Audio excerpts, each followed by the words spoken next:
नमस्कार चंद्र प्रकाश जी, बहुत बहुत स्वागत है आपका। नमस्ते अंजू जी, नमस्कार। आपके दर्शकों को भी नमस्कार। सर, एग्जिट पोल हो गए हैं, सभी चैनल्स ने दिखा दिया। किसी ने कहा बीजेपी 150 से ऊपर सीटें पाएगी, किसी को लगा 180, और कहीं तो ऐसी भी सर्वे आए हैं कि ममता बनर्जी को कोई हरा नहीं सकता और फिर से सरकार बनाएंगी। खैर, ये सब कुछ तो अब 4 मई को पता चलेगा। लेकिन जो लेफ्ट लिबरल गैंग है, उसके बहुत सारे लोग जो है नई नई थ्योरियां देना शुरू हो गए हैं। योगेंद्र यादव ने भी एक नई थ्योरी घड़नी शुरू कर दी है ममता के पक्ष में। उनका एक ट्वीट है, इसको देखिए और बताइए ये क्या कुछ कर रहा है योगेंद्र यादव इस वक्त। देखिए, योगेंद्र यादव तो ऐसा करने के लिए जाने जाते हैं, स्पिन मास्टर हैं ये। आजकल राहुल गांधी को प्राइम मिनिस्टर बनाने के लिए उनका टेम्पो हाई करने में लगे हुए हैं। लेकिन देखिए, इसमें जो ट्वीट है ये बड़ा मार्के का है, बड़ा ध्यान से देखने वाली बात है, क्योंकि आज मतलब जिस तरीके से पोलिंग के बाद और उसके बाद जो जितने भी एग्जिट पोल आए और उन एग्जिट पोल में बीजेपी को क्लियर कट एक एज दिखाया गया, एक स्पष्ट बढ़त दिखाई जा रही है। ये बता रही है, ये मतलब ये इशारा कर रहे हैं सारे एग्जिट पोल कि बीजेपी जो है वो 4 मई को आने जा रही है और ममता बनर्जी जा रही है। लेकिन अब इस समय डैमेज कैसे कंट्रोल किया जाए, तो ये जो दिल्ली का लुटियंस है, दिल्ली का जो लेफ्ट लिबरल गैंग है, वो ऐसे में क्या करता है और कैसे उसको डिस्क्रेडिट करता है, जनमत को कैसे वो डिनाई करता है और कैसे वो एक पब्लिक को कंफ्यूज करता है, उसका आदर्श उदाहरण है ये मोहम्मद सलीम का ट्वीट, सॉरी योगेंद्र यादव का ट्वीट। वैसे सही है, मोहम्मद सलीम भी कहना ठीक ही होगा, क्योंकि मोहम्मद सलीम, इन्होंने बताया था कि इनका घर का नाम मोहम्मद सलीम भी है। तो ये इनका ट्वीट यही बताता है कि ये कैसे लोगों को कंफ्यूज किया था। शुरू में तो ये बता रहे हैं कि जी अब मैं सैफुल्लाह जी छोड़ दी मैंने, और अब तो मतलब लेकिन मुझे नहीं लगता कि टीएमसी जो है वो मेजॉरिटी से कम, मतलब उसको टीएमसी को बहुमत नहीं मिलेगा, मुझे नहीं लगता है। और बीजेपी केवल तभी जीत सकती है, जो उनकी अंतिम लाइनें हैं कि बीजेपी केवल तभी जीत सकती है जब रेगिंग हुई हो, इलेक्टोरल मैल प्रैक्टिसेस हुई, मतलब कि मतदान केंद्रों में कुछ धांधली की गई हो, और या फिर इलेक्टोरल जो रोल्स थे, मतलब जो मतदाता सूचियों के बनाने में कोई गड़बड़ी की गई हो। ये व्यक्ति ये तथाकथित रूप से सेफोलॉजिस्ट है और बहुत सारी अपने पहचानों में बहुत सारे अवतारों में रहता है। मतलब जैसे कहते हैं ना कि आज दुग्गल साहब ये हैं, आज दुग्गल साहब वो हैं, तो नेता भी रह चुका है, सेफोलॉजिस्ट भी रह चुका है, पत्रकार भी रह चुका है, कॉलमिस्ट भी रह चुका है, एजेंडाबाज भी रह चुका है, हिंदू भी रह चुका है, मुसलमान भी रह चुका है। इसकी कई सारी पहचानें हैं। लेकिन जब ये कह रहा है कि भाई ये तो मुझे नहीं लगता कि टीएमसी अगर जीतेगी तो तभी जीतेगी अगर ये फेयर इलेक्शन हुआ हो।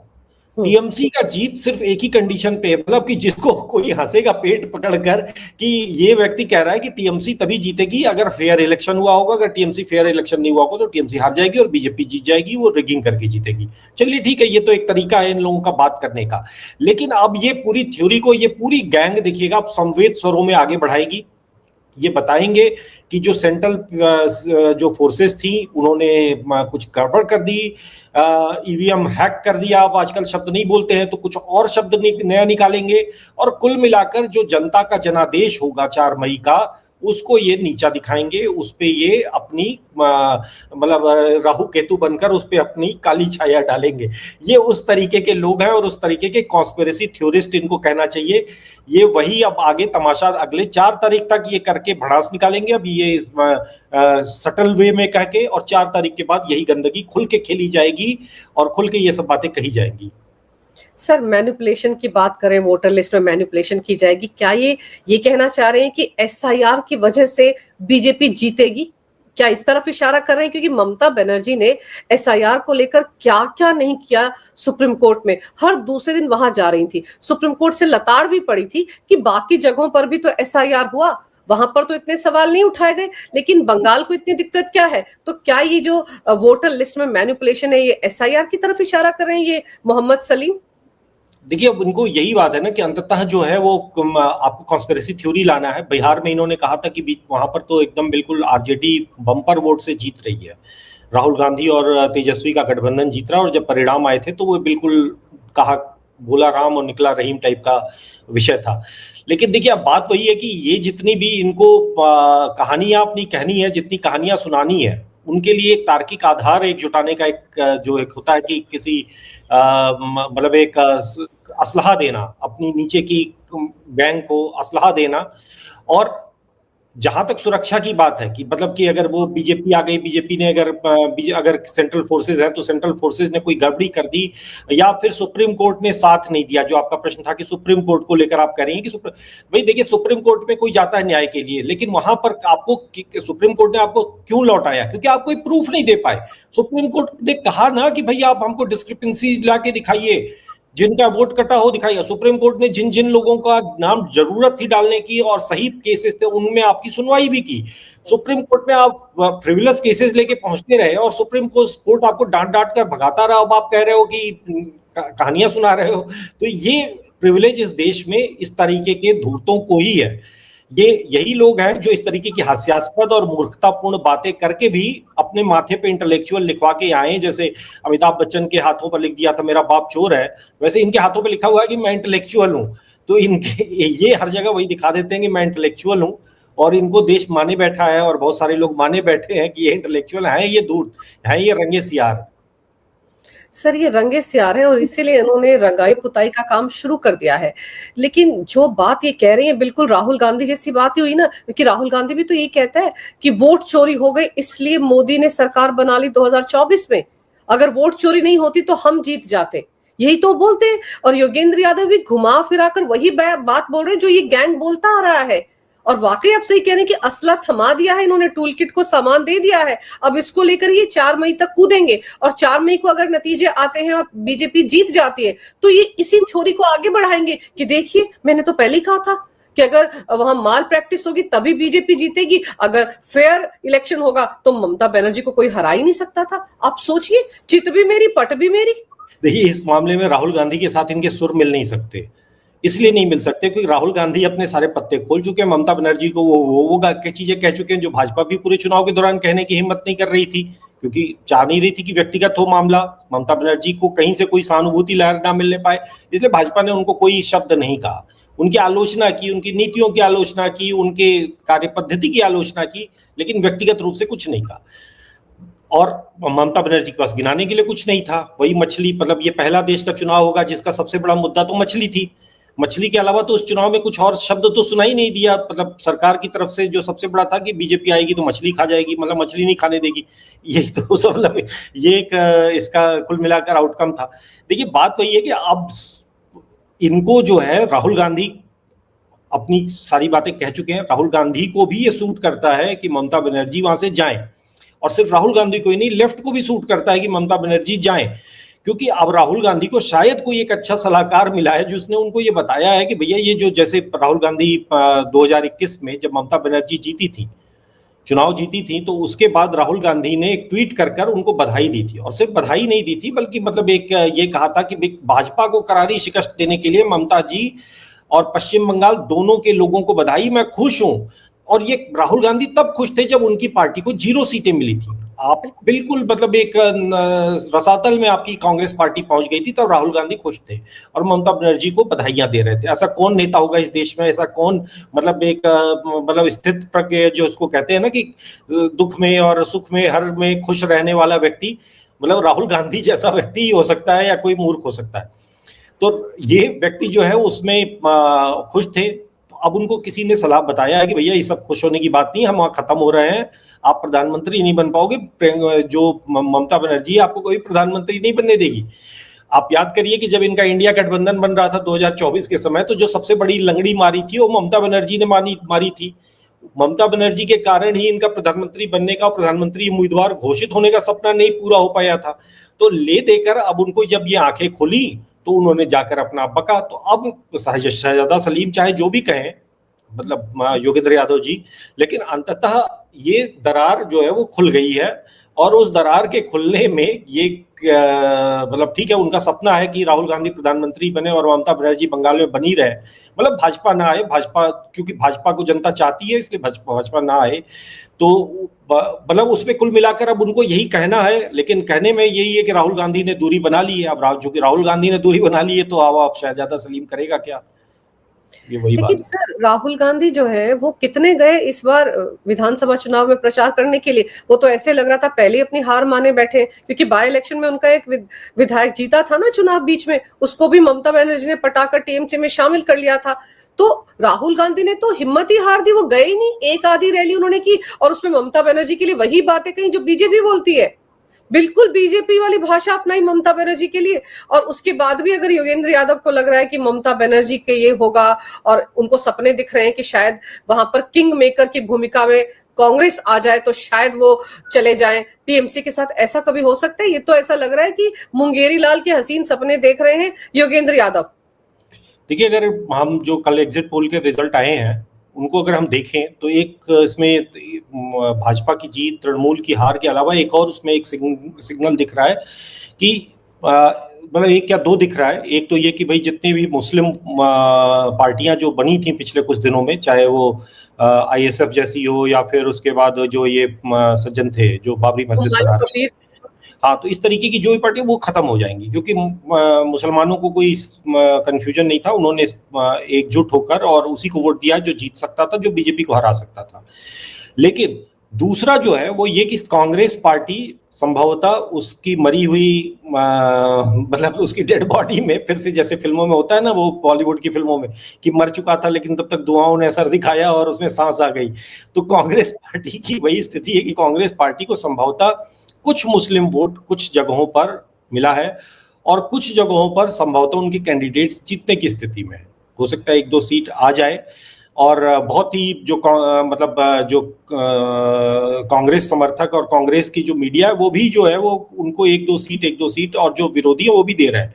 तो कुल मिलाकर कांग्रेस पार्टी में की मरे हुए शरीर में जान आती हुई दिख रही है। वो इसीलिए दिख रही है क्योंकि कांग्रेस पार्टी ने अपना एक ममता बनर्जी से अलग हटकर अपना एक अस्तित्व को देखा और दिखाया। और जो लोग नाराज हैं, और कांग्रेस पार्टी तो कही चुकी है, राहुल गांधी कही चुके हैं कि वो मुसलमानों की पार्टी है, तो जो मुसलमान नाराज हुए राहुल गांधी से, ममता बनर्जी से, वो ऑब्वियसली वो कांग्रेस की तरफ लौटे हैं होंगे कहना चाहिए। तो अगर वो लौटते हैं तो हो सकता है कि उनकी एक आध दो सफलता हो जाए। तो राहुल गांधी की दृष्टि से देखें तो रणनीति ठीक है भाई, जीरो लाने से अच्छा, मतलब राहुल गांधी की तो दृष्टि से नहीं, लेकिन अगर कांग्रेस पार्टी के किसी भी समझदार रणनीतिकार की दृष्टि से देखें तो ठीक है ना, कम से कम जहां जीरो थे वहां पर आपका 100%, 1-2%, एक दो सीट भी आ गई तो कम से कम चेहरा तो छुपाने को नहीं रहे, मतलब कुछ तो सम्मानजनक होगा आपका। तो ये भागते चोर की लंगोटी से यही कहा जा सकता है। लेकिन ये कभी नहीं मंथन करेंगे राहुल गांधी या गांधी परिवार या कांग्रेस के बड़े बड़े नेता की हालत उनकी हुई कैसे और क्यों हुई उनकी हालत। अच्छा, एक चीज और है, अब जो जिस तरह से एग्जिट पोल आए उसके बाद ये थ्योरी भी आ रही है कि बीजेपी को इस बार 10% ज्यादा वोट मिले हैं। इसके पीछे क्या गणित हो सकता है? देखिए, बहुत सारे फैक्टर्स हैं और अगर देखिए अभी अगर है क्योंकि मैं निजी तौर पे मैं एग्जिट पोल को मानता नहीं हूँ। अगर ये स्विंग हो रहा है, अगर हम इसको मान लें, और निश्चित रूप से भाजपा जैसे पिछली बार 40% के मतलब जिस रेंज में थी उसमें अगर भाजपा को सत्ता में आना है तो उसको 10% की बढ़ोतरी, 10% का उसको एक बढ़त लेनी पड़ेगी और तभी वो सत्ता में मतलब उसकी बहुमत के करीब पहुंचेगी, 150 के करीब पहुंचेगी।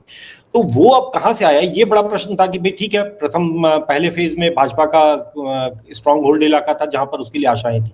अब ये जो दूसरा फेज था ये भाजपा के लिए एक टफ एरिया था, इसमें ज्यादातर उन क्षेत्रों में था जहां भाजपा उतनी मजबूत नहीं है जितनी मजबूत पहले फेज की जगहों पर थी। तो अब देखिए अब इसमें कहां से आया, ये जो प्रश्न है भाई यहां से आया कि एक तो सबसे बड़ी जो चीज हुई है इस चुनाव में, जिसको अभी बहुत लोग गिन नहीं रहे हैं, लेकिन वो डिसाइडिंग फैक्टर था, छोटा ही सही लेकिन डिसाइडिंग वो एक फैक्टर है कि बहुत सारे आज देखिए कई लोग कह रहे हैं कि वामपंथियों ने भाजपा को वोट दिया है। वामपंथियों ने जो पूरे जीवन और पूरे परिवार देखिए जिस तरीके से भाजपा है कि भाई संघी है तो संघी का पूरा परिवार संघी होता है, वो आरएसएस की विचारधारा से जुड़ा होता है और वो इसलिए वो भाजपा के साथ होता है। उसको कुछ नहीं मिलता है तो भी वो संघ में रहता है, कुछ भी नहीं मिलता है तो भी वो भाजपा की विचारधारा से दूर नहीं जाता है। तो उसी तरीके से लेफ्ट भी होती है, लेफ्ट भी कैडर बेस्ड पार्टी है और कभी भी लेफ्ट के जो लोग होते हैं वो पूरी की पूरी फैमिली उनकी लेफ्टिस्टों की होती है। एक आध दो कभी कभार मतलब, हालांकि लेफ्टिस्ट के वामपंथ के बारे में कहा जाता है कि अगर आप युवावस्था के बाद भी वामपंथी हैं तो आप मूर्ख हैं। हालांकि भद्र रोग का उन्होंने वो आवरण ओढ़ रखा है बंगाल में, लेकिन ठीक है। तो उन्होंने वोट दिया इसलिए नहीं क्योंकि भाजपा जीत जाए, इसलिए कि अगर ये भाजपा की सरकार बनेगी और ममता बनर्जी जाएंगी तो कम से कम वो जिंदा तो रह पाएंगे। भाजपा की जब सरकार होगी तो कम से कम ये अनाप शनाप बयानबाजी तो कर पाएंगे, भाजपा के मुख्यमंत्री को गालियां तो दे पाएंगे, कम से कम उनका कहीं बैठ के 10 वामपंथी बैठ के डफली तो बजा पाएंगे। ममता बनर्जी ने तो इनको कुत्ता बना रखा था पिछले 15 साल से। या तो ये उन्होंने अपने साथ ले आई, और अगर नहीं था तो सबसे ज्यादा वामपंथी मारे गए बंगाल में, सबसे ज्यादा वामपंथियों की पिटाई हुई, वामपंथियों के लिए तो सबसे वो एकदम नो टॉलरेंस जोन था बंगाल। तो ममता बनर्जी तो उनका जो एक समर्थन जो है कहीं ना कहीं ये एक स्ट्रेटेजी के रूप से भाजपा की तरफ आया है। इसके अलावा बहुत लोग जो चाहते हैं कि भाई उनका कैंडिडेट जीते, और वो भी आया है। बहुत सारे जो साइलेंट वोटर है जिनको ये लगता है कि भैया बहुत हुआ, मतलब जिस तरीके की प्रतिक्रियाएं आज मैं देख रहा था किसी न्यूज़ 24 के जो सज्जन है उनके कैम्प में, कि एक महिला आती है और बाहर आके कहती कि जय श्री राम कब तक मैं, मतलब एक होता है कि एक विस्फोट। और अगर ये बात, ये जो इमोशन जो दिख रहा था उस महिला का, अगर ये इमोशन केवल उस महिला का नहीं है, अगर ये ज्यादा व्यापक है, जिसकी संभावना मुझे ज्यादा लग रही है, तो हो सकता है कि ये जो जितने एग्जिट पोल बहुत डरते डरते 160 और 100 तक जाकर रोक दे रहे हैं, ये सब वही 200 तक जाके फिर सेटल होगा। फिर जिस तरीके से महाराष्ट्र में विधानसभा चुनाव में हुआ था और जिस तरीके से बिहार में विधानसभा चुनाव में हुआ था, कोई आश्चर्य नहीं होगा कि ये एग्जिट पोल सब मतलब झूठ साबित हो और ये आंकड़ा 200 पर जाकर सेटल हो, क्योंकि बहुत बड़ी संख्या में साइलेंट वोटर है। बहुत सारी बड़ी संख्या में 2021 तक भाजपा का वो समर्थक वर्ग भी था जो कि समर्थन सहानुभूति तो रखता था, लेकिन भाजपा को इसलिए वोट नहीं देता था क्योंकि उसको लगता था कि भाजपा तो एक बाहरी पार्टी है। उस वक्त 2021 में सबको लगा कि शुभेंदु अधिकारी अगर आए हैं तो वो तो टीएमसी वाले ही हैं, उनकी वर्क कल्चर टीएमसी वाली होगी। लेकिन वो सब चीजें पिछले 5 सालों में गंगा में बहुत पानी बहा, लोगों के बहुत सारे भ्रम दूर हुए, और सबसे बड़ी बात है कि लोगों ने पहला चुनाव था खुलकर बोला। तो इसमें आश्चर्य नहीं होना चाहिए, क्योंकि अगर आपका एक साइलेंट सपोर्ट बेस अगर धरातल के नीचे है तो वो कब 10% और 20% में ट्रांसलेट हो जाए आप नहीं जानते। और जैसे आपने कहा ना कि वामपंथियों ने इस बार बीजेपी को वोट किया, वो बीजेपी की तरफ आए, और इस बार तो ऐसा लगता है कि जो हिंदू थे, जो ममता बनर्जी के साथ जुड़े हुए थे, जैसे बहुत सारा व्यापारी वर्ग है कलकत्ता का, मारवाड़ी जो है, वहां पर कहा जाता है कि वो ममता बनर्जी के साथ थे क्योंकि कारोबार चलाना है, लेकिन इस बार वो भी खुलकर बीजेपी के साथ आए हैं। तो ये जो शिफ्ट है वो भी तो कंट्रीब्यूट कर रहा होगा ना 10% के आंकड़े में। देखिए, खुल के तो नहीं आए हैं क्योंकि भय है, लेकिन कई लोगों ने बताया कि कई लोगों ने अपने जीवन में पहली बार वोट डाला। 40-45 साल की आयु में आकर पहली बार उनको वोट डालने का सौभाग्य मिला, क्योंकि पहले वो या तो वोट डालने ही नहीं जाते थे या फिर कोई आके उनका कार्ड ले जाता था और उनका वोट पड़ जाता था। तो अब हालांकि वो छोटा वर्ग है, बहुत कोई व्यापक वो नहीं है, लेकिन कहते ये एक उदाहरण है कि भय जो है वो दूर हुआ और एक डर का माहौल। मतलब इसमें एक मेरा वो था कि भाई देखिए, जिस तरीके से बड़ी संख्या में सीआरपीएफ की 2500 करीब कंपनियां लगाई गई, आज की तारीख तक तो वो 2500 कंपनियां हैं। कहा गया, सरकार ने पहले ही बता दिया था कि भाई चुनाव के बाद भी हम इन कंपनियों की तैनाती रखेंगे। मतलब इतनी पूरी 2500 तो नहीं, लेकिन शायद 500-600 कंपनियां बंगाल में रहेंगी। तो ये बंगाल में क्या करेंगे? अब ये सीआरपीएफ उसी टीएमसी के गुंडों को बचाएगी, टीएमसी के कार्यकर्ताओं को बचाएगी। ममता बनर्जी को खुश होना चाहिए कि जो उनका पूरा ये गुंडा ब्रिगेड थी, उनकी जान, वरना लोगों के अंदर जो क्रोध भरा हुआ है, ऐसी स्थिति में जो त्रिपुरा में आपने देखा था कि त्रिपुरा में जब भाजपा लेफ्ट का कुशासन समाप्त हुआ था, तो किस तरीके से वहां पर ये भाई त्रिपुरा में वामपंथ जो है वो भी एक छोटा मोटा बंगाल था। त्रिपुरा वहां पर लेनिन की और मार्क्स की और किसकी किसकी इन्होंने मूर्तियां लगा रखी थी। मतलब जो परिणाम आए, और उसके बाद पब्लिक टूट पड़ी थी। जितने ये विदेशी इनके हीरो हैं, लेनिन, मार्क्स, और ये इनकी मूर्तियां तोड़ी गई थी और पब्लिक ने तोड़ी थी, और पुलिस प्रशासन ने रोका था। भाजपा के बड़े बड़े नेताओं ने अपील की थी कि भैया ये मत करो, ये भाजपा की संस्कृति में नहीं है, इनका सौभाग्य है, और इसी का लाभ तो उठाते हैं ना। इसीलिए लेफ्ट आज इतनी कॉन्फिडेंट है कि भाजपा सत्ता में आ जाएगी, कम से कम जीवित तो रहेंगे हम, मारे तो ना जाएंगे। तो ये 500 कंपनियों का अगला बड़ा उत्तरदायित्व होगा कि इनको पता होना चाहिए कि जिस तरीके से अभिषेक बनर्जी, ममता बनर्जी खुलेआम मंच से धमकियां दे रहे थे कि चुटकी बजाते तुमको हम साफ कर देंगे, वो धमकी भाजपा की तरफ से कोई नेता नहीं देगा, भाजपा की तरफ से, और नहीं तो इनको बचाया भी जाएगा। हालांकि जिस तरीके के इनके कर्म है, कोई भी आपका दर्शक, कोई भी सामान्य व्यक्ति यही चाहेगा कि इनका हिसाब तो होना चाहिए, क्योंकि जिस तरीके की अराजकता इन्होंने फैलाई है वो सिर्फ राजनीतिक नहीं थी, वो एक तरह की देशद्रोही अराजकता थी। इन्होंने कहीं ना कहीं बंगाल की पूरी संस्कृति को मटियामेट कर दिया, कहीं ना कहीं पूरे बंगाल को इन्होंने बांग्लादेश ही बना दिया। मतलब ये आपराधिक है, राजनीति की आड़ में, लोकतंत्र की आड़ में इस तरीके का काम करना, और वो भी एक ऐसे राजनीतिक दल का जो तृणमूल अपने आप को बता रहा है, जो बंगाली अस्मिता की बात कर रहा है और जो झूठ प्रपंच और दुनिया भर के तरीके कर रहा है। तो अगर उसने इतना सब कुछ किया तो उनको थोड़ा सा हीट अनुभव होनी चाहिए, थोड़ी गर्मी का अनुभव होना चाहिए कि उन्होंने जो किया है। वरना अगर आप नहीं करेंगे तो ये संसद में इनकी नौटंकी चलती रहेगी। आज भी संसद में तो है ही है महुआ मोइत्रा टाइप के जो इनके नौटंकीबाज हैं। तो इसलिए बहुत आवश्यक है कि एक नियंत्रण होना चाहिए। इस तरीके की राजनीतिक प्रवृत्तियों को अगर आप नहीं नियंत्रित करेंगे, नहीं दबाएंगे, तो मतलब एक जहर है जिसको आपको बुझाना चाहिए। बिल्कुल सही कह रहे हैं आप सर, लेकिन ये व्यापारी वर्ग बाहर निकला क्योंकि सड़कों पर जो भीड़ थी पोलिंग बूथ के बाहर वो अप्रत्याशित थी। 2-2 घंटे लोग लाइन में खड़े रहे थे। एक शख्स एक टीवी चैनल को बता रहा था कि पहले जब मैं वोट करने आता था 10 मिनट में वोट करके घर चला जाता था, पहली बार 2 घंटे से खड़ा हूं बारिश में, लेकिन फिर भी वोट डालकर जाऊंगा। महिलाएं कितनी तादाद में बाहर निकली वोट डालने के लिए। मैंने पश्चिम बंगाल के वोटिंग डेज में या वहां पे मतदान के दिन ऐसी भीड़ तो कभी नहीं देखी। वहां के लोग बोल रहे हैं। तो वो वर्ग, वो हिंदू लोग जो ममता बनर्जी के साथ थे, जिसको भद्र लोग भी कहते हैं, वो भी तो शिफ्ट हुआ है ना। और महिलाएं जो पहले ममता को बहुत मानती थी, वो आरजीकर वाली घटना के बाद उनका भरोसा टूटा है ना, तो वो भी तो इस तरफ आया है। इसीलिए तो 10% वोट प्रतिशत अगर बढ़ रहा है बीजेपी का, तो यही वजह होगी ना। बिल्कुल। देखिए, बीजेपी लोगों को समझाने में सफल रही कि जो ममता बनर्जी कर रही हैं, क्योंकि बंगाल जो है ना एक तरह थोड़ा मतलब एक अलग समाज है, एक मातृशक्ति प्रधान समाज है। वहां पर आप महिलाओं से ये कह रहे हो कि मतलब एक तरह की संस्कृति तो आई चुकी थी पिछले 5-6 सालों में बंगाल में कि 8 बजे रात के बाद घर से बाहर निकलना सुरक्षित नहीं है।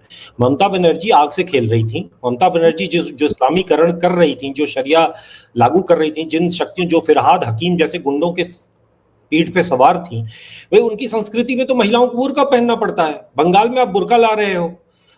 तो अब जो जिनको ये धक्का लगा कि भैया हमें तो रात को 8 बजे के बाद निकलना, अब अंधेरा होने के बाद हम घर से नहीं निकल सकते, हमें तो मतलब एक मतलब दब के रहना है, हमें छुप के रहना है, हमें हमारे हॉस्पिटल में आके कोई भी हमारा बलात्कार और हत्या कर सकता है, हमें घर में आके कोई लूट ले जा सकता है। तो जो ये सवारी कर रही थी ममता बनर्जी, जिस आग से खेल रही थी, उस आग में उनको झुलसना तय था। बस वही बात थी कि वो एहसास तो हो, मतलब जब तक बंगाल के लोगों को और एक विकल्प ना मिले। क्योंकि एक तो ये भी था ना कि आज के इस चुनाव में आप देखिए अंतिम समय तक एक बात बड़ी एक अंडरटोन था कि सारी बातें सही हैं, नाराजगी भी सही है, लेकिन ममता हारेगा नहीं। एक बहुत जनरल था कि ममता कुछ ना कुछ करके कोई ना कोई खेला कर देगा।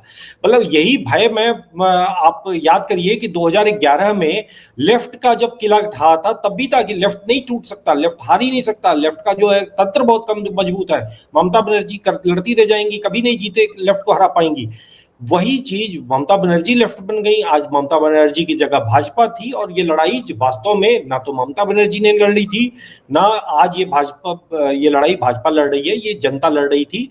जनता ही उस चीज को क्योंकि मैंने कई विजुअल देखे थे, जो आप आरजी कार की आपने चर्चा की, उनकी जो माँ थी, जो रत्ना देवनाथ, हाँ। वो जब जनसंपर्क दरवाजे दरवाजे जाके कर रही थी और महिलाएं जो उनसे मिल रही थी, मैंने देखा कि कई महिलाएं गले मिलकर रो रही थी।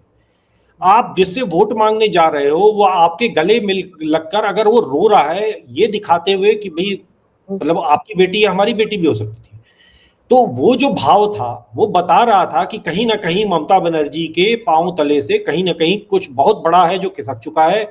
और इस चीज को ममता बनर्जी जब तक, ठीक है, जब आपकी सत्ता है, जब आपकी गुंडागर्दी है, गुंडे आपके साथ खड़े हैं, तो आप तो सब छुपा ले, गुंडे ही नहीं, गुंडे ही क्यों कहे, मीडिया, दिल्ली की मीडिया कितनी इस चीज को महत्व दे रही थी। उस तस्वीर को, उस वीडियो को कितने लोगों ने दिखाया था। आप याद करिए 2021 के चुनाव में एक बूढ़ी बुजुर्ग महिला थी जिनका चेहरा आज तक नहीं भूलता है मुझे, क्योंकि अपने घरों की दादी नानी जैसा चेहरा था उनका। उनको टीएमसी के गुंडों ने बहुत बुरी तरह से थप्पड़ मारा था क्योंकि उन्होंने भाजपा को वोट दिया था।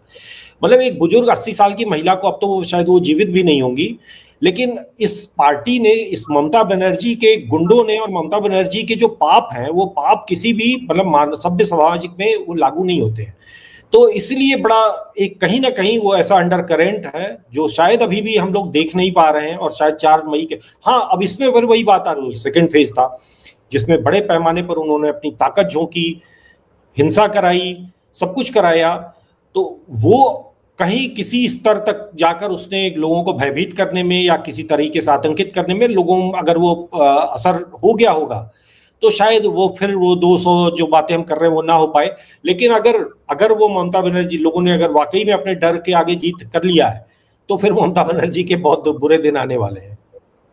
आप अभी तृणमूल कांग्रेस के गुंडों और आरजीकर की बिटिया की बात कर रहे थे ना, आप ये देखियो कल जब उसकी उन माता जी जो थी वो अपने ही चुनावी क्षेत्र के एक पोलिंग बूथ पर जा रही थी, तो किस तरह से उनको हूट कर रहे थे, कैसी अभद्र भाषा का इस्तेमाल उनके लिए कर रहे थे जो मैं बोल भी नहीं सकती। और उन्होंने बाहर आकर ये भी बताया कि उन्हीं के क्षेत्र में कई जगहों पर बूथ में जहां कमल का फूल बना हुआ था चुनाव चिन्ह ईवीएम में, वहां पर स्याही लगा दी गई थी ताकि जो लोग वोट डाले बाहर आकर देखा जाए उनका हाथ इन गुंडों द्वारा कि इन्होंने अच्छा बीजेपी को वोट डाला है, तो फिर उनकी 4 मई को क्लास लगाई जाए, जैसे कि ममता बनर्जी कह रही हैं और उनका भतीजा अभिषेक बनर्जी कह रहा है कि 4 मई को कौन दिल्ली से तुम्हारा, मैं वो शब्द नहीं बोलना चाह रही, वो आकर तुमको बचाएगा, हम देख लेंगे तुमको, सबका हिसाब उसी दिन हो जाएगा। तो आप सोचिए ये सब कारस्तानियां भी कल हो रही थी, भयभीत करने की कोशिश हुई, लेकिन फिर इस बार तो वहां पर जिस तरह से सुरक्षा बल तैनात थे, पोलिंग बूथ के आसपास छुटपुट घटनाएं हुई, लेकिन अंदर तक तो नहीं पहुंच पाए ना, वो ईवीएम तक तो नहीं पहुंच पाए ना ममता बनर्जी के कार्यकर्ता और गुंडे। देखिए, प्रयास तो उन्होंने पूरा किया, लेकिन किस डिग्री तक वो सफल रहे हैं, क्योंकि कुछ जगहों पर तो निश्चित रूप से सफल हुए, जहां पर पकड़े गए, जहां पर स्याही वाली बात पकड़ी गई, जहां पर टेप वाली बात पकड़ी गई, जहां पर सारी चीजें जो उनकी धरी गई, और कई जगहों पर उनको खदेड़ा भी गया है, बहुत बुरी तरीके से खदेड़ा गया है, दूर ले जाकर छोड़ा गया, बड़ी संख्या में गिरफ्तारियां हुई थी कल रात में, परसों रात में। और उस पहले फेज से फिर बाइक वाला जो पूरा तमाशा हुआ था, जितने इनके बाइक बाजों को, बम बाजों को, कहीं बम नहीं फेंका गया। आप सोचिए, जो हम लोगों ने बात की थी 3-4 दिन पहले कि जो ये 800, जो फर्स्ट फेज के 2 दिन पहले, कि ये जितने 800 किए गए ये बमबाज हैं। बम कोई सामान्य अपराधी नहीं फेंक सकता। बम फेंकने के लिए आपको एक निश्चित कला और एक निश्चित वो चाहिए होती है कि भाई बम बनाया और उसको फेंकना, वरना वो हाथ में फट जाता है। और बहुत सारे बमबाजों के हाथ उड़े रहते हैं, क्योंकि वो उसमें दुर्घटनाओं की संभावना रहती है। तो एक भी बम नहीं फेंका गया इस चुनाव में। इस चुनाव में पथराव उथराव किया है, कहीं कहीं कुछ जगहों पे इस तरीके की खेल किए हैं, लेकिन इस तरीके के बाकी खेल नहीं कर पाए। तो अब बस वही है कि देखिए इसकी डिग्री कितनी है, इसका कितना सफल रहे हैं, वो वाली बात है। और वो जो एग्जिट पोल है को अगर हम माने, तो एग्जिट पोल के हिसाब से तो वो सफल नहीं रहे। और 4 मई को हो सकता है, मुझे पता नहीं क्यों लग रहा है कि 4 मई को शायद पता चलेगा कि वो बुरी तरह से विफल रहे। बिल्कुल, क्योंकि 90% से ज्यादा वोटिंग हुई है, तो आप सोचिए कि वो वोट किसको गए होंगे, किसी को तो गए हैं। और एक बड़ी अच्छी थ्योरी और आ रही है, ये कहा जा रहा है कि जब भी सत्ता परिवर्तन होता है बंगाल में, तो फिर ये होता है कि वहां बड़ी पैमाने पर हिंसा होती है। जैसे ममता बनर्जी को 2011 में जब सत्ता मिली थी तब भी बड़ी हिंसा हुई थी, और अगर वाकई बीजेपी आ रही है तो बड़े पैमाने पर हिंसा होनी चाहिए थी, जो नहीं हुई है। लोग ये नहीं समझ पा रहे, जो ये थ्योरी घड़ रहे हैं कि भाई वहां पर सुरक्षा बल इसीलिए तो तैनात किए गए थे ताकि किसी तरह की हिंसक वारदात ना हो। लेकिन ये थ्योरी भी दी जा रही है कि अगर हिंसा नहीं हुई, इसका मतलब ममता बनर्जी की कुर्सी बची हुई है, ये उन्हीं के चहेते कह रहे हैं। देखिए वो तो खैर अब खींच निकालने, तर्क ढूंढने, कुछ भी कह देने, कहा गया है कि आप इसका विश्लेषण करें तो कुछ भी कह गुजरने वाली बात है। देखिए बेसिकली इसमें जो सबसे बड़ा जो ममता के रणनीतिक स्तर पर हिंसा वाली बात तो है ही है, निश्चित रूप से हिंसा ना करा पाना ममता बनर्जी की बड़ी विफलता है। अब ये बस बातें हम लोकतंत्र में कर रहे हैं कि एक पार्टी इसलिए हार रही है क्योंकि वो हिंसा नहीं करा पाई, मतलब ये यहाँ हम पहुंच गए हैं। इसमें जो एक दूसरा जो सबसे बड़ा फैक्टर है जिसका हम लोग, जिसकी बात अभी तक नहीं की हम लोगों ने, एक तो जो आईपैक को सही समय पे डिसमेंटल किया, आईपैक को इन्होंने पैकअप किया। आईपैक ही वो संस्था थी जो इनकी ये गली गूचे में जितने भी ये गुंडे बदमाश इनको कोऑर्डिनेट करती थी, जिनको डिप्यूट करती थी, जिनके कहाँ पर कितने वोट छापा वोट डलवाए जाएंगे, इसका पूरा उसने डेटाबेस मेंटेन कर रखा था। जिनका पूरा कोऑर्डिनेशन का जो सिस्टम था व्हाट्सएप ग्रुप्स के रूप में चला रहे थे ये।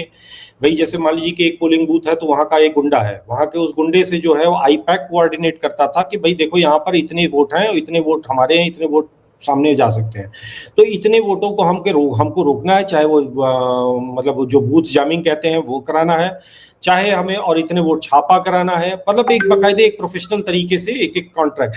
तो वो जो सिस्टम लास्ट मोमेंट में टूट गया है, ममता बनर्जी उसका कोई अल्टरनेट खड़ा करने का भी वो नहीं समय नहीं मिल पाया उनको। और अब सोचिए कि वो कंपनी वो या फिर जैसे कुछ गुंडों ने इंडिविजुअल लेवल पे किया, चाहे वो जहांगीर था जो पुष्पा बना घूम रहा है, अभी तो उसका फ्लावर बनेगा ही, अब तो अगर ये परिणाम आते हैं तो उसके साथ जो होगा वो तो अलग ही होगा गुंडे का। तो अंततः जो है वो ये जितने भी गुंडों ने प्रयास किया, उनको उस तरीके की सेंट्रल कमांड नहीं मिल पाई, उनको एक कोऑर्डिनेटेड एफर्ट नहीं मिल पाया, व्यक्तिगत प्रयास किया उन्होंने और वो विफल रहे, और फिर चुपचाप वो अपने दड़बे में जाकर छुप गए। ये सबसे बड़ा कारण है जिसके कारण हिंसा नहीं हुई, वरना अगर आईपैक चल रही होती और तो ये हिंसा भी होती, गोलियां भी चलती, 150 लोग मारे भी जाते, सारे तमाशे भी होते। भाई सेंट्रल फोर्सेस क्या करेंगे? सेंट्रल फोर्सेस जब अगर हिंसा होगी तो गोली चलाएंगे। आज कई सारे फेक न्यूज फैलाने की कोशिश की चैनलों पे, मैंने देखा कि फलाने जगह वहां पर सीआरपीएफ वालों ने एक टीएमसी के कार्यकर्ता को गोली मार दी, फलाने ढिमकाने जगह, और चैनलों पे जो टीएमसी के ऑफिशियल प्रवक्ता बैठे थे वो कह रहे थे और टीएमसी के जो पत्रकार बैठे हुए थे वो ये बातें कर रहे थे। मतलब झूठ कहना, पैनिक फैलाना, अनाप शनाप। आज बस यही एक उनके पास सबसे ब्रिलियंट आइडिया बचा था कि जिस समय वोटिंग चल रही है उस समय ये झूठ फैलाओ। मतलब आइडियाज का ऐसा अकाल आ गया था, इस स्तर पर उनको खाली कर दिया गया था कि अब क्या कहें, उनके साथ सहानुभूति व्यक्त कर सकते हैं। सर, आइडिया का अकाल सच में था। ममता बनर्जी को भी कोई आइडिया नहीं आया पिछली बार की तरह कि मैं टांगी तोड़वा लूं, क्योंकि हमने भी कहा था कि नजर रखनी चाहिए ममता बनर्जी पर इस बार कि ममता बनर्जी कौन सा खेला करेंगी। ममता बनर्जी इस तरह के एक्सपेरिमेंट करती आई हैं, अपने घर में ही गिर गई थी, आप याद कीजिए एक बार, और बोला था पता नहीं कौन आया मुझे धक्का देकर चला गया। तो ममता बनर्जी ऐसा कुछ करना चाहती थी, लेकिन इसलिए नहीं कर पाई क्योंकि इस बार वो पूरी तरह से एक्सपोज हो चुकी थी। हर कोई जानता था कि ममता बनर्जी कुछ ना कुछ खेल करेगी, और फिर आईपैक वाले भी तो नहीं थे ना सर आइडिया देने के लिए। नहीं, ये सारे कारण है, लेकिन उसके अलावा जो सबसे बड़ा कारण है कि ममता बनर्जी ने अपनी पूरी ऊर्जा जो है वो भाजपा से लड़ने के बजाय सुप्रीम कोर्ट से लड़ने में लगा दी।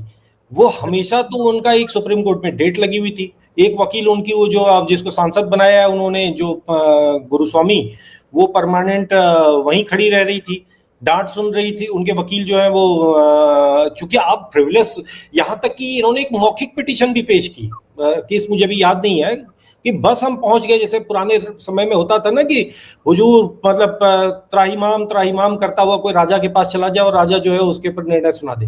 उस तरीके की हरकतें भी की हैं, जबकि सुप्रीम कोर्ट हो या कोई भी कोर्ट, एक तरीका होता है कि आप प्रॉपर फॉर्मेट पे एप्लीकेशन लेके जाइए। यही ये मैडम गुरुस्वामी थी जिसमें पहुंची थी त्राहिमाम करते हुए, और जब वो पहुंची तो उनको भाई कहा कि भाई कम से कम आप मतलब फॉर्मल तरीके से अपनी कंप्लेंट तो दीजिए। उनकी पूरी ऊर्जा इसमें चली गई। वो भाजपा को से लड़ने के बाद उनको मालूम था, जो कहते हैं ना पेट में दाढ़ी होना, तो ममता बनर्जी के पेट में दाढ़ी थी। उनको पता था कि मैं जीतती हूँ इन्हीं गुंडों के कारण, मैं जीतती हूँ इन्हीं फर्जी वोटरों के कारण, और इन दोनों को मुझे बचाना है। उनको एकदम बिल्कुल स्पष्टता थी कि मुझे इन दोनों को बचाना है। एसआईआर से वो उन्होंने अपने फर्जी वोटरों को बचाने की कोशिश की और सीआरपीएफ से उन्होंने अपने गुंडों को बचाने की कोशिश की। अंत समय तक वो उनको बचाने के लिए लड़ती रही कि एक भी कोई रहेगा तो मुझे निकाल ले जाएगा इस संकट से। जनता के साथ वो कभी रही नहीं। जनता के साथ उन्होंने जो भी किया केवल फोटो ऑप किया, और उनकी रैलियों में संख्या बहुत कम थी लोगों की। जनता का मोह भंग हो ही चुका है। और मुझे तो एक पूरा विश्वास 2021 में अगर उस वक्त भयमुक्त चुनाव हो गया होता तो ममता बनर्जी का पैकअप तो तभी हो गया होता। सर, ममता बनर्जी तो वो जो आईपीएस है उत्तर प्रदेश के अजय पाल शर्मा, उनसे अपने गुंडों को बचाने के लिए कितनी मशक्कत कर रही थी। आप सोचिए, उन आईपीएस अधिकारी के खिलाफ कलकत्ता हाईकोर्ट पहुंच गई उनकी पार्टी। वहां से जब मनमाफिक जवाब नहीं मिला, वो रद्द हो गई याचिका, उसके बाद वो सुप्रीम कोर्ट भी पहुंच गई। तो इसीलिए ना कि जहांगीर खान के पीछे पड़े हुए वो अधिकारी, और जहांगीर खान की ही कंस्टिट्यूएंसी में आप देखिए कुछ बूथों पर फिर से वोटिंग की बात कह दी है ना चुनाव आयोग ने, क्योंकि वहीं पर टेप लगाए गए थे कमल के फूल के आगे। देखिए, जिस तरीके से ये दिल्ली में अपने केजरीवाल ने अमानती गुंडा एक पाल रखा था अपना, उसी तरीके से उनके हर जिले वाइज उन्होंने अपने एक गुंडे ऐसे पाल रखे हैं। तो जहांगीर गुंडा जो है वो था। तो जहांगीर, अब चूंकि उसको जब उन्होंने, अब देखिए पूरा इकोसिस्टम कैसे काम करता है। जिस समय ये सारी खबरें चल रही थी, और ये खबरें क्यों चलाई गई, उसी समय अभिषेक बनर्जी अपनी गाड़ी पर खड़े होकर कह रहा है कि तुमको कौन बचाने आएगा, 4 मई के बाद मैं देख लूंगा। मतलब एक मुख्यमंत्री का भांजा जो भी है, और दूसरा जो है वो अपने समर्थकों के बीच में खड़े होकर अपनी पॉलिटिकल रैली के लोकसभा का सांसद है डायमंड हार्बर से। हाँ, तो वहां से वो खड़े होकर कह रहा है कि हम देख लेंगे और हम तुमको वहां पर ले जाकर मारेंगे, हम तुमको, मतलब उनके प्रवक्ता ने एक ये बयान दिया कि हम तुमको छोड़ेंगे नहीं, हम तुमको घसीट कर लाएंगे। इस तरीके की भाषा प्रयोग की जा रही थी अजय पाल शर्मा के लिए। क्या था, वो तो एक सिक्योरिटी वाले, एक सिक्योरिटी ऑब्जर्वर, पुलिस ऑब्जर्वर थे, उनका काम था वहां सिक्योरिटी देना। और कोई, आप पूरा टेप में सुन लीजिए कि अजय पाल शर्मा ने क्या गलत बोला, कि अगर आप किसी को धमकाने, किसी को गलत काम करने के लिए, तो हम देख लेंगे, कानून कार्रवाई करेगा। तो कानून ये इसको धमकी का ही बताकर, और सबसे बड़ी बात है कि चैनलों ने तमाशा, इसको देखिए, इसको पूरी तरह से मीडिया, जो जिनके मन में बड़ा सॉफ्ट कॉर्नर है इनके लिए, ममता बनर्जी के लिए, उन्होंने इसको मतलब एक आउट ऑफ प्रोपोर्शन ब्लो किया, उसको एक बड़ा विवाद। ठीक है, मतलब ठीक है, वैसे देखें तो उसका अच्छा ही प्रभाव हुआ कि कहीं ना कहीं गुंडों के मन में भय भी आया होगा कि भाई देखो, जब इसको एक हमारे बॉस को हड़का रहा है तो फिर आगे तो फिर थोड़ा बच के ही संभल के रहना पड़ेगा, पता नहीं क्या होगा वहां पे। तो उसके दोनों प्रभाव होते हैं। लेकिन उस चीज को अचानक से आप करके और ढक देते हो अभिषेक बनर्जी की गुंडागर्दी को। अभिषेक बनर्जी जो कह रहा है वो क्या कह रहा है उसका अर्थ समझो, और ये व्यक्ति जो अजय पाल शर्मा कह रहा है इसका क्या अर्थ है। ये तो वही कह रहा है जो कानून को कहना चाहिए, किसी भी पुलिस अधिकारी को कहना चाहिए। और क्या कहेगा, यही कहेगा ना कि भाई गलत काम करोगे तो हम तुमको देख लेंगे, हम तुम्हारे खिलाफ कार्रवाई करेंगे। वो ये थोड़ी कहेगा कि भाई जब तुम गलत काम करोगे और छापा वोट डालोगे तो हम जो है तुम्हें फूलों की माला पहनाएंगे, ऐसा तो नहीं कह सकता ना वो। लेकिन आप देखो ना, ममता बनर्जी की लाडली महुआ मोइत्रा ने तो एक एआई जनरेटेड वीडियो तक बना दिया, जिसके लिए अब एफआईआर भी दर्ज होगी उनके खिलाफ। आरोप लगाया उन पर कि आईपीएस अधिकारी की छवि को खराब क्यों कर रहे हो भाई। देखिए, इस पूरे चुनाव में इन्होंने एआई का भी खूब प्रयोग किया। बड़ी संख्या में एआई के इस तरीके के फर्जी वीडियोस इन्होंने उतारे, और ज्यादातर टाइमली इन्होंने, चूंकि ठीक ठाक सर्वेलांस था जिसमें वहां से जो भी जनरेट हो रहे थे ऐसे फर्जी एआई वीडियोस, उनको इन्होंने रोका, समय पे उनको मतलब ब्लॉक किया आईपी एड्रेसेस से। तो ये लड़ाई एक मोर्चे की नहीं थी, ये लड़ाई कई मल्टीपल मोर्चे की थी। और सिर्फ ऐसा नहीं कि बंगाल के चुनाव पर सिर्फ हम भारत के लोगों की नजर थी, पाकिस्तान तक में इस पे तबसरा चल रहा है। पाकिस्तान के चैनलों पे चर्चा हो रही थी कि भाई वहां पर ममता बनर्जी, तो इनका जो वीडियो का प्रोडक्शन है, कई सारी चीजें जो अब ये असम को लेके जो पवन खेड़ा ने जो बखेड़ा खड़ा किया था, अब सोचिए वो पूरा जो थ्योरी थी वो पैदा कहां से हुई थी, वो पाकिस्तान की एक आईपी आईडी से पैदा हुई थी। तो भाई इनके लिए काम पाकिस्तान के लिए पाकिस्तान कर रहा है और ये पाकिस्तान के लिए काम कर रहे हैं। ये कमाल इस देश में चल रहा है कि इस देश में हमको विपक्ष, अगर हम कल को भाजपा से नाराज हो जाएं तो हमारे पास जाने के लिए कोई विकल्प नहीं है। हमारे पास सामने कांग्रेस पार्टी खड़ी है, हमारे सामने ममता बनर्जी खड़ी है, कि जिनको भैया हम देखकर फिर लगता है कि भैया भाजपा ही ठीक है। तो आप, भारत का विपक्ष जो है भारत की जनता को विकल्पहीन कर रहा है। कम से कम उस जनता को जो भारत का अपने आप को मानता है, जो भारत में अपने बच्चों का भविष्य देखता है, उनको तो विकल्पहीन कर ही रहा। बाकी जो गजवा हिंद वाले उनकी तो कहानी अलग है, और बाकी जो कम्युनिस्ट और जो वोक हैं उनकी बात करना बेकार है, क्योंकि वो एक तरह का अलग मानसिकता वाली जनता है। लेकिन जिनकी रोजी रोटी, जिनकी यहाँ से धंधा पानी चल रहा है, जिनका भविष्य जुड़ा हुआ है भारत के भविष्य के साथ, उनको तो चिंता होती है ना। बंगाल की लड़ाई को हमें एक समझना होगा कि ये सिर्फ राजनीतिक लड़ाई नहीं थी, एक सिविलाइजेशनल लड़ाई थी।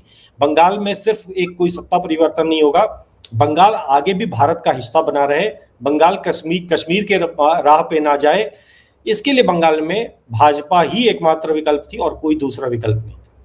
और मुझे लगता है कि जिस तरह से वोट प्रतिशत रहा है पहले और दूसरे चरण में, उसमें कहीं ना कहीं बंगाल की जनता ने अपना विकल्प तलाश लिया है। उनको समझ में आ गया है कि ममता के आगे भी जहान है, और इसीलिए महिलाएं बढ़ चढ़कर वोट डालने के लिए निकली हैं। और पहली बार लोगों ने खुलकर बोला है कि हम बीजेपी को वोट दे रहे हैं, हमें मोदी दादा चाहिए, महिलाओं ने ये कहा।